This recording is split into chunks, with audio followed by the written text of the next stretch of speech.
प्यारे बच्चों, कैसे हैं आप सब। स्वागत है आप सभी का यस के एक्सेलेंस ट्यूटोरियल में। आज के इस ट्यूटोरियल में हम लोग कक्षा 10 गणित डॉक्टर मनोहरे के बुक से अध्याय त्रिकोणमितीय परिचय का अध्याय 8 है त्रिकोणमितीय परिचय। इसका हम लोग उदाहरण नंबर 11 और उदाहरण नंबर 12 को समझेंगे और इसका सवाल हल करेंगे। यहाँ पे देखिए क्वेश्चन दिया हुआ है, त्रिभुज ओ पी क्यू में जिसका कोण पी समकोण है, ओ पी 7 सेंटीमीटर है और O Q minus P Q 1 centimetre है, तो साइन क्यू और कॉस क्यू का मान ज्ञात कीजिए। यहाँ पे त्रिभुज बना रखा है। अब इसमें कह रहा है कि पी और ओ, पी ओ जो है 7 सेंटीमीटर है, बाकी वह इसका मान निकालना है और उसके बाद से हम लोग को साइन क्यू और कॉस क्यू का मान निकाल देना है। ठीक है, हम लोग को जो दिया गया है इसको कैसे हल करना है, तो देखिए सबसे पहले आप लोग यहाँ पे लिखिए दिया है। क्या लिखेंगे? दिया है। तो दिया है में लिखिए जो दिया है, हम लोग को दिया गया है ओपी का मान। ओपी बराबर कितना दिया है? 7 सेंटीमीटर। ठीक है, और दिया है हम लोगों को O Q minus P Q बराबर 1 सेंटीमीटर दिया हुआ है। ये भी जो है सेंटीमीटर दिया हुआ है। ठीक है, अब हम लोग को लंब और इसमें हम लोग को कोण और आधार ज्ञात करना है। ठीक है, अब देखिए यहाँ पे अगर ओ क्यू देखा जाए तो यहाँ से ओ क्यू का मान हम लोग यहाँ से निकाल सकते हैं। ओ क्यू धन माइनस में पी क्यू बराबर 1 सेंटीमीटर है, तो केवल ओ क्यू बराबर हो जाएगा 1 धन पी क्यू। ठीक है, अब पी क्यू हो जाएगा। ओके, इसको हम लोग समीकरण नंबर 1 कर देते हैं। ठीक है, अब हम लोग त्रिभुज ओ पी क्यू में, अब हम लोग त्रिभुज ओ पी क्यू में पाइथागोरस प्रमेय से पाइथागोरस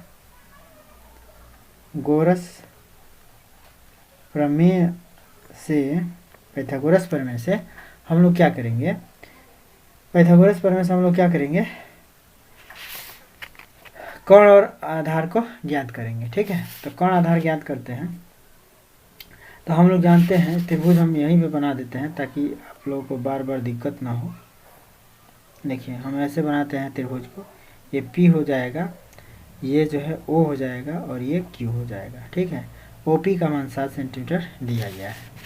हम लोग को कोण निकालना है और आधार निकालना है। ठीक है, कोण और आधार हम लोग को निकालना है। तो पाइथागोरस प्रमेय से हम लोग जानते हैं कि कोण का वर्ग बराबर क्या होता है? लंब का वर्ग धन आधार का वर्ग होता है। तो कोण का मतलब ओ क्यू का वर्ग, ओ क्यू का वर्ग बराबर लंब का वर्ग यानी कि पी क्यू का वर्ग, पी क्यू का वर्ग अधन में पी क्यू का वर्ग अधन में ओ क्यू का वर्ग या क्यू ओ का वर्ग, ओ क्यू का वर्ग या क्यू ओ का वर्ग हो जाएगा। ओके, अब ओ क्यू का मान हम लोग को पता नहीं है। अब जो भी मान पता है इसमें भर लेना है। ओ क्यू का मान हम लोग समीकरण 1 से भर लेते हैं, 1 धन पी क्यू, 1 धन पी क्यू, इसका वर्ग कर लेते हैं। इधर पी क्यू का वर्ग, तो पी क्यू नहीं पता है तो पी क्यू को पी क्यू रहने देते हैं। धन में ओ क्यू का वर्ग, ओ क्यू दिया है 7 सेंटीमीटर, तो इसका वर्ग कर लेते हैं। ठीक है, अब इसका जो है वर्ग करेंगे तो ए धन बी का होल स्क्वायर कर देंगे, तो 1 का वर्ग धन पी क्यू का वर्ग धन में 2 इंटू 1 इंटू पी क्यू, ये ना होता है ए धन बी, ए का स्क्वायर धन बी का स्क्वायर धन 2ab, तो पी क्यू हो जाएगा। अब बराबर इधर क्या हो जाएगा? पी क्यू का वर्ग अधन 749 हो जाएगा। ओके, अब यहाँ पे ध्यान दीजिए, 1 का वर्ग करेंगे 1 ही होगा धन, पी क्यू का वर्ग करेंगे पी क्यू होगा का स्क्वायर अधन में 2 गुणे 1 2 होगा और पी क्यू होगा। ठीक है, यानी कि 2 पी क्यू हो जाएगा और ये हो जाएगा आपका पी क्यू का स्क्वायर और ये प्लस में 49 हो जाएगा। ओके, यहाँ पे देखिए पी क्यू का स्क्वायर है, पी क्यू का स्क्वायर है, ये भी प्लस है ये भी प्लस है। ऐसा सिचुएशन में बराबर के इधर ये भी प्लस है, बराबर के इधर ये भी प्लस है, तो ये 0 हो जाएगा। ठीक है, पक्षांतर करेंगे, घट जाएगा कट जाएगा। अब यहाँ पे 1 है तो इसको इधर कर देते हैं और 2pq लिखते हैं।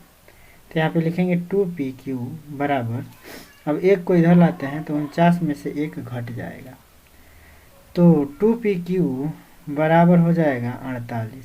ओके, तो pq बराबर हो जाएगा, pq बराबर 48/2 यानी कि 24 दूना 48, 24 हो जाएगा। pq का मान है, p और q हो जाएगा 24। ओके, अब हम लोग को कर्ण निकालना है। अब 24 के इस मान को समीकरण 1 में भर देते हैं, यानी कि पी क्यू बराबर 24 के इस मान को समीकरण 1 में भरते हैं, 1 में रखने पर, ठीक है। तो समीकरण 1 में रख देते हैं। तो समीकरण 1 में रखेंगे तो ओ क्यू बराबर जो है निकालना है, ओ क्यू बराबर, और हमको दिया है 1 धन पी क्यू, ये नहीं दिया है 1 धन पी क्यू, तो 1 धन पी क्यू कर देते हैं। अब यहाँ पे देखिए 1 धन पी क्यू का मान निकला हुआ है 24, तो 1 धन 24 बराबर क्या हो जाएगा 25, तो ओ क्यू का मान कितना हो जाएगा 25, ठीक है। अब ये जो है सब मान निकल गया। अब हम लोग को साइन क्या बताना है, साइन क्यू का मान। तो साइन क्यू के हिसाब से ये 7 है, ये लंब होगा, ये कर्ण होगा। तो साइन बराबर क्या होता है, लंब बटे कर्ण, लंब बटे कर्ण होता है। तो लंब कितना है, क्यू के हिसाब से लंब 7 होगा, कर्ण कितना होगा 25, ठीक है। और काश जो है किसका मान पूछा है, काश क्यू का मान पूछा जा रहा है। तो आधार बटे कर्ण होता है, काश बराबर आधार बटे कर्ण हो जाएगा। तो आधार कितना हो रहा है, आधार जो है आपका 24 हो रहा है और कर्ण हो रहा है 25, ठीक है। तो 24 बटे 25 हो जाएगा। इस तरह से साइन क्यू का मान 7 बटे 25 और कास क्यू का मान 24 बटे 25 हो जाएगा। उदाहरण नंबर 12 को समझते हैं। यदि कोण बी और कोण क्यू ऐसे न्यून कोण हो जिससे कि साइन बी बराबर है साइन क्यू के, तो सिद्ध कीजिए कि कोण बी बराबर होगा कोण क्यू के, ठीक है। तो देखिए सब मिला जुला के हम लोग को कोण बी बराबर सिद्ध करना है कोण क्यू के। तो ये त्रिभुज क्या होने चाहिए, समरूप होने चाहिए। क्या होने चाहिए, समरूप होने चाहिए।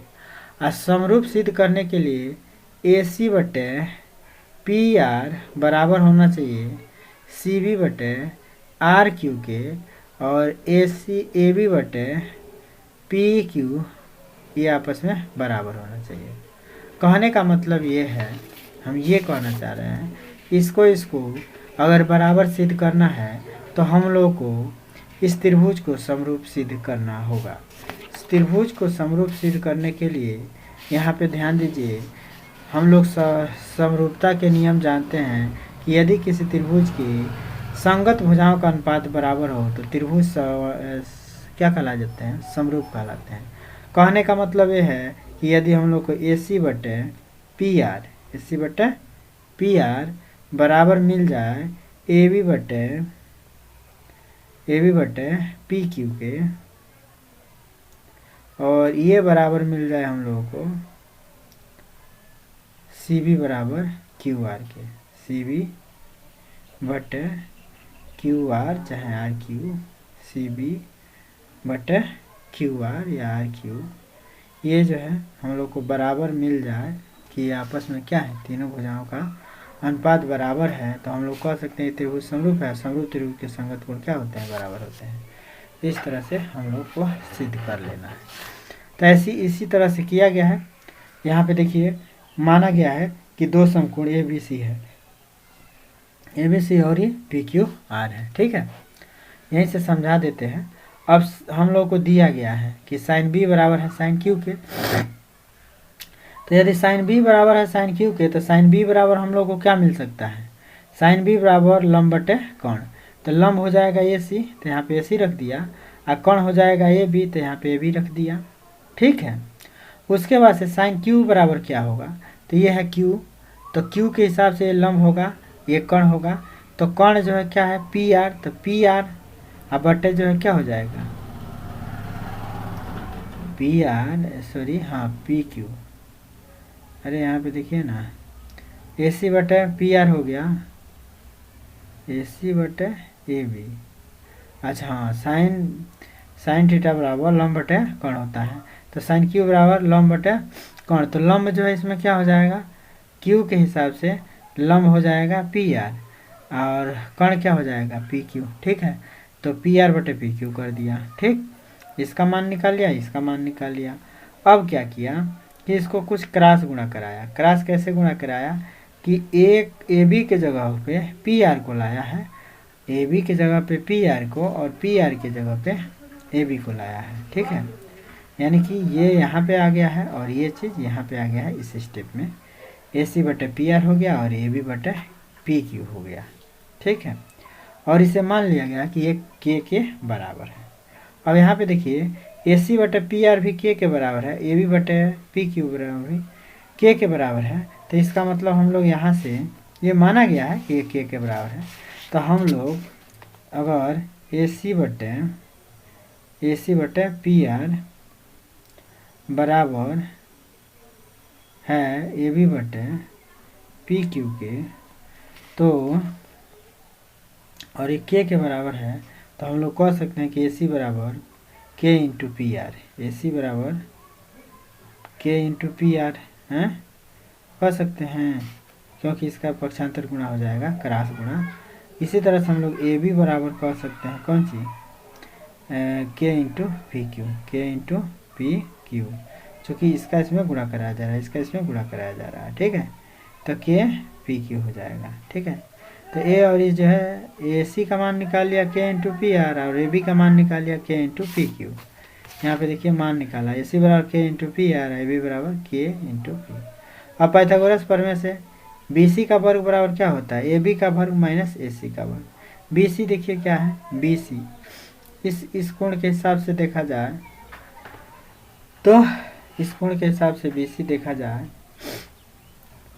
तो यहाँ पे देखिए बी सी बराबर ए बी का वर्ग, यानी कि ए बी क्या हो जाएगा, कर्ण हो जाएगा, माइनस ए सी का वर्ग, ए सी का वर्ग मैंने कर्ण के वर्ग में से आधार का लंब का वर्ग घटा देना है। ठीक है, तो ये हो गया, इसको इधर कर दिया, ये रूट में हो गया।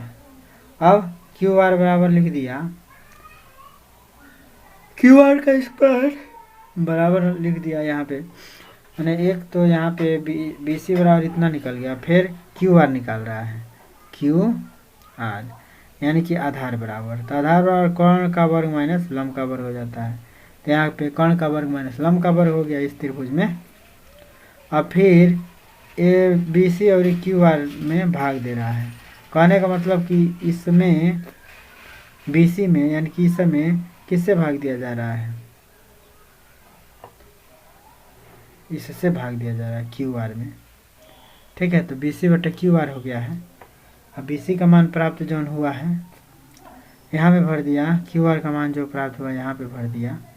इस तरह से अब क्या किया गया है, ए बी का वर्ग किया गया है माइनस ए सी का वर्ग किया गया है, ए बी का वर्ग माइनस ए सी का वर्ग।